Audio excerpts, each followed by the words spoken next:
ETF index mutual funds నేర్చుకుని stock మార్కెట్లో రాణించాలనుకుంటున్నారా? వెంటనే ఈ నెంబర్కి కాల్ చేయండి. Hi viewers, India's largest digital media network Suman టీవీకి స్వాగతం. ప్రస్తుతం మనతో ఉన్నారు motivational speaker and language trainer Vijaya Bangaru Amma. So ఈ మధ్య కాలంలో అత్యాచారాలు విపరీతమైపోయినాయి. దాంట్లో భాగంగా ఒక తండ్రి ఇద్దరి కూతుర్లను అతి దారుణంగా రోజు అదే పనితో ఉంటున్నాడు. సో ఆ టాపిక్ ఒక్కసారి అమ్మతో మాట్లాడి తెలుసుకుందాం. నమస్తే అమ్మ. నమస్తే రాజు గారు. అమ్మ, నేను ఇందాక అన్నట్టు వైజాగ్ లో జరిగిన ఇన్సిడెంట్ ఈ మధ్య కాలంలో, అంటే ఒక తండ్రి వాళ్ళకు పుట్టిన బిడ్డని ఎట్లా అట్లా చేయబుద్ధి అవుతుంది? ఒక్కసారి ఆ పిల్లల ఏజ్ ఎంత, ఎప్పటి నుంచి చేస్తున్నాడు, దీన్ని ఎవరు కనిపెట్టినారు, తల్లి ఏం చేసింది పిల్లలు చెప్తే అన్న దాని గురించి. ఈ మధ్య కాలంలోనే జరిగిందండి. జస్ట్ ఒక 1 వీక్ ఏగో అనుకుంటా, వైజాగ్ లో జరిగింది ఇది. యాక్చువల్ గా వాళ్ళు వేరే స్టేట్ నుంచి ఇక్కడికి వచ్చారు. వైజాగ్ లో ఉండి ఆవిడేమో ఏదో ఒక డిస్పెన్సరీలో ఒక ఫార్మాస్యూటికల్ ఇండస్ట్రీలో పనిచేస్తుంది, ఇక్కడ షాప్ దేంట్లోనో. సో తనకు జనరల్ గా తనకు నైట్ డ్యూటీస్ అవి ఉండేవట. సో వీళ్ళిద్దరికి, ఈ దంపతులకు 2 అమ్మాయిలు, ఒక అబ్బాయి. ఒక అమ్మాయి వయసు ఏమో 12 years, ఇంకొక అమ్మాయి వయసు 8 years. సో ఎప్పుడైతే ఈ అమ్మాయికి, ఈవిడికి, తల్లికి నైట్ డ్యూటీస్ ఉంటాయో క్వైట్ కామన్ కదా, తండ్రికి అప్పగించేసి వెళ్ళిపోతారు. అంటే మీరు అన్నట్టుగా కదా, కంచే చేను మేస్తే అన్నట్టు. సో ఏ కష్టం వచ్చినా కూడా మనము దేవుడికి చెప్పుకుంటే ఆ దేవుడే మనను అన్యాయం చేసినట్టుగా. అంటే జనరల్ గా పిల్లలండి ఎవరి దగ్గర సేఫ్ గా ఉంటారంటే తండ్రి దగ్గర సేఫ్ గా ఉంటారు. తల్లి లేనప్పుడు తండ్రే తండ్రి అయ్యి అన్ని చూసుకుంటాడు అని ఒక నమ్మకము ఉండేది. ఎందుకు ఉండేది అంటున్నానంటే, ఇప్పుడు ఈ సంఘటన చూసిన తర్వాత తండ్రిని నమ్మడానికి లేదు, తమ్ముడిని నమ్మడానికి లేదు, తాతయ్యని నమ్మడానికి లేదు, బాబాయిని నమ్మడానికి లేదు, ఫ్రెండ్ని నమ్మడానికి లేదు, అన్నని నమ్మడానికి లేదు. ఈ ప్రపంచంలో ఆడవాళ్ళు అంటే 3 సంవత్సరాల అమ్మాయి వయసు నుంచి 90 సంవత్సరాల ఆడవాళ్ళ వరకు ఎవ్వరూ మగవాళ్ళని నమ్మకూడదు. మగవాళ్ళు చుట్టుపక్కల ఉంటే ఆడవాళ్ళు ఉండకూడదు అన్నట్టుగా మనుషులు బిహేవ్ చేస్తున్నారు. ఈ అమ్మాయి విషయంలో సొంత తండ్రి అండి, పోనీ వేరే సవత తండ్రి అంటే పోనీలే, ఆ రక్త సంబంధం లేదు అనుకోవచ్చు.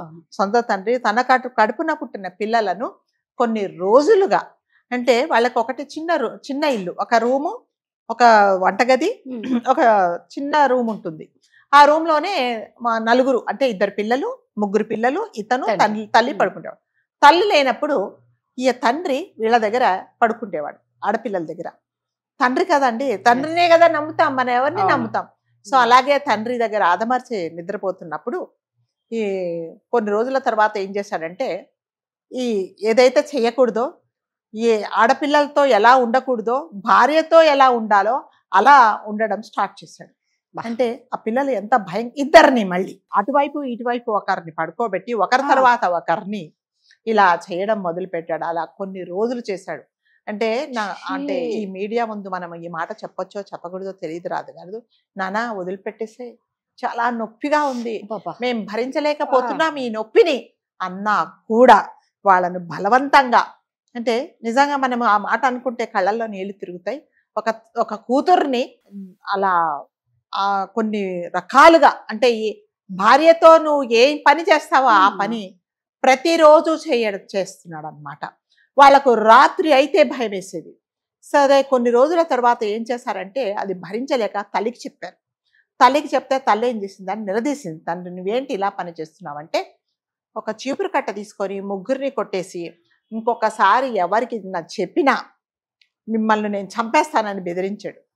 బెదిరించినప్పుడు తల్లి ఊరుకుంది. కానీ అదేనండి చేసిన తప్పేంటంటే అదే. అంటే నిజంగా వెంటనే ఆమె కంప్లైంట్ ఇచ్చినా, లేకపోతే 4 పిలిచి వాడిని చావు దెబ్బలు కొట్టినా కూడా అది జరిగేది కాదు.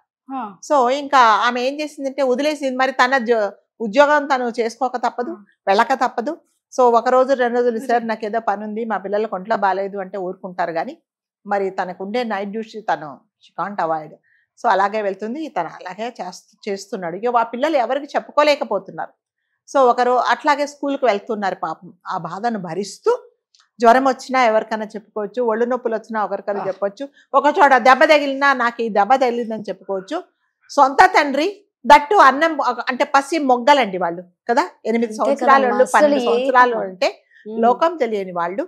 అంటే ఒక భార్య భర్తే 4 రోజులు వాళ్ళు కలిసి కాపురం చేస్తే 5వ రోజు అసలు ఎవరికి అట్లాంటిది ఇది ఉండదు. అలాంటిది అంత ప్రతిరోజు అదే పని చేస్తున్నారు అంటే ఇద్దరిని అలా చేస్తున్నా అంటే మనం ఒకసారి ఊహించుకుంటే నిజంగా వాళ్ళ బాడీ ఎంత ఇంజూర్ అయిపోయి ఉంటుందో, మానసికంగా వాళ్ళు ఎంత కృంగిపోయి ఉంటారో మనకు తెలుస్తుంది. సో స్కూల్కి వెళ్తారు. స్కూల్కి వెళ్ళినప్పుడు స్కూల్ టీచర్ అడిగారు, ఏంటమ్మా ప్రతిరోజు నువ్వు చాలా యాక్టివ్గా ఉంటావు కదా, కొన్ని రోజుల నుంచి చూస్తున్నాను, ఏమైంది నీకు, ఎందుకు ఇలా ఉన్నావు అని అంటే ఆ టీచర్ని ఒక తల్లిని కావలించుకున్నట్టు అలా కావలించుకొని బోర్రున ఏడ్చింది. ఏమైంది చెప్పు, ఏమైంది చెప్పంటే మా నాన్న ఇలా చేస్తున్నాడు, నన్ను మా చెల్లిని మేము భరించలేకపోతున్నాం, రాత్రి అవుతుందంటే మాకు భయంగా ఉంది అంటే ఆ టీచరు నిజంగా ఆ టీచరు ఎక్కడున్నా మీకు దండం పెట్టాలండి, చేతులెత్తి దండం పెట్టాలి. జనరల్ గా ఈ కాలంలో టీచర్స్ చూస్తున్నాం మనము ఎంత అంటే అంతవరకే మాట్లాడుతున్నారు. అందరూ కమర్షియల్ గా అయిపోయారు. చదువుకున్నావా, హోంవర్క్ చేసావా, ఫీజు కట్టావా అనే మాట్లాడుతున్నారే కానీ ఈ రోజు ఎందుకు నువ్వు ఇలా ఉన్నావు, రోజు యాక్టివ్ గా ఉండేవాళ్ళు నువ్వు ఎందుకు ఉండట్లేదు అని ఆ అమ్మాయి ప్రశ్నించిందంటే తన పిల్లల పట్ల ఎంత కన్సర్న్ గా ఉందో తెలుస్తుంది. వెంటనే వెళ్ళి కంప్లైంట్ ఇచ్చిందండి ఆ పిల్లల్ని తీసుకొని. అప్పుడు వాళ్ళు ఒక లెటర్ రాశారనమాట. ఆ లెటర్ లో ఎలా రాశారంటే వాళ్ళ బాధ అంతా చేశారు. మా నాన్న మమ్మల్ని ఇలా చేస్తున్నాడు, మేము ఏం చెప్పాలో తెలియదు, ఏం అంటే వాళ్ళకు ఒక పరిస్థితులలో అసలు ఏంటి చేస్తున్నాడు, మాకేం జరుగుతుంది అనే కన్ఫ్యూజన్ లో కూడా వాళ్ళు ఉన్నారు. అంటే చంటి పిల్లలకండి, వాళ్ళకి నిజంగా 9 సంవత్సరాలు 8 సంవత్సరాలు 12 సంవత్సరాలు వీళ్ళకి లోకం తెలియని పిల్లలు వాళ్ళు, ఒక మొగ్గ లాంటి వాళ్ళు. వాళ్ళు ఇంకా చాలా ఈ లోకం తెలియదు, ఈ ప్రపంచంలో ఏం జరుగుతుందో లేదు, పెళ్లి అంటే తెలియదు, పెళ్లి తర్వాత ఇలాంటిది కూడా ఉంటుందా అని కూడా తెలియని ఆ పిల్లలను ప్రతిరోజు అలా చేస్తున్నాడు అని వాళ్ళ ఆవేదన అంతా ఒక పేపర్లో రాసి పెట్టుకొని ఆయనకి కంప్లైంట్ ఇచ్చారు పోలీసులో. పోలీస్ కంప్లైంట్ ఇస్తే నిజంగా పోలీసు వాళ్ళు కూడా ఏదో ఇది అంటే ఎవిడెన్స్ చూపించారు. ప్లస్ ఇక్కడ ఏంటంటే మనం చెప్పుకోసం సొంత తండ్రి రక్తం పంచుకొని పెట్టిన పిల్లలను అలా చేశాడు. ఒక దెబ్బ కొట్టినా మనం ఇంత పెద్ద హైలైట్ చేయము కదా, ఒక అన్నం పెట్టకుండా కూడా ఇది చేయము, ఇంకొక రకంగా హరాస్ చేసినా కూడా మనం సరే పోనీలే అనుకుంటాం. అలాంటిది నువ్వు ఒక పైశాచికంగా ఆడపిల్లల మీద పడి నువ్వు ఇలాంటి అఘాయిత్యం చేశావు అంటే చాలా ఇది భరించలేని, అసలు దీన్ని క్షమించలాని నేరం అండి. అతనికి 20 years 20 సంవత్సరాల కఠిన కారాగార శిక్ష విధించారు. అదైతే నిజంగా అతను చేసిన అన్యాయానికి పిల్లల పట్ల అతను బిహేవ్ చేసానికి ఇదైతే సరిగ్గా సరిపోని శిక్ష అండి. సో ఇదంతా అంటే దీనివల్ల మనం తెలుసుకోవాల్సింది ఏంటంటే మన ఆడపిల్లల్ని మనం ఎక్కడ పెట్టుకోవాలో తెలియట్లేదు, ఎక్కడ ఉంచుకుంటే వాళ్ళు సేఫ్గా ఉంటారో తెలియదు. మరి ఎవరైనా సరే డ్యూటీకి వెళ్ళాల్సిందే, ఉద్యోగం చేసుకోవాల్సిందే. మరి ఆడపిల్లలను ఎవరిని నమ్మి ఎవరి దగ్గర పెట్టాలో తెలియట్లేదు. వాళ్ళ సేఫ్టీ వాళ్ళు చూసుకుందామంటే పాపం చిన్నపిల్లలు, తమ్ముడు వాడు చిన్నవాడు, వాడికి ఏమీ తెలియదు. అటువంటి పరిస్థితులలో ఈ తండ్రి దగ్గర వీళ్ళు అంటే ఎదిరించలేరు. ఎదిరిస్తే ఏముందండి, అంత పెద్ద అయినా ఒక దెబ్బ కొట్టినా కూడా వీళ్ళు ఏం చేయలేరు. సో అలాంటి పరిస్థితులలో వాళ్ళు ఇరుక్కుపోయారండి. ఏమైనా పోలీసులకు కూడా మనం హ్యాట్స్ ఆఫ్ చెప్పాలి. వెంటనే వాళ్ళకి 20 years అతనికి ఏదో కారాగార శిక్ష విధించినట్టు మనకు తెలుస్తుంది. దీనివల్ల మనం తెలుసుకోవాల్సిందంటే మన పిల్లల్ని అంటారు కదా, ఒక మనిషిని మనము అంటే మనం చాలా మటుకు వీధులలో చూస్తుంటాం, ఒక కట్టేసుకొని వాళ్ళ కడుపులో పెట్టుకుంటారు. అలా పెట్టుకొని మన పిల్లల్ని మన దగ్గరే పెట్టుకుంటే మన సేఫ్టీనో తెలియట్లేదు కానీ.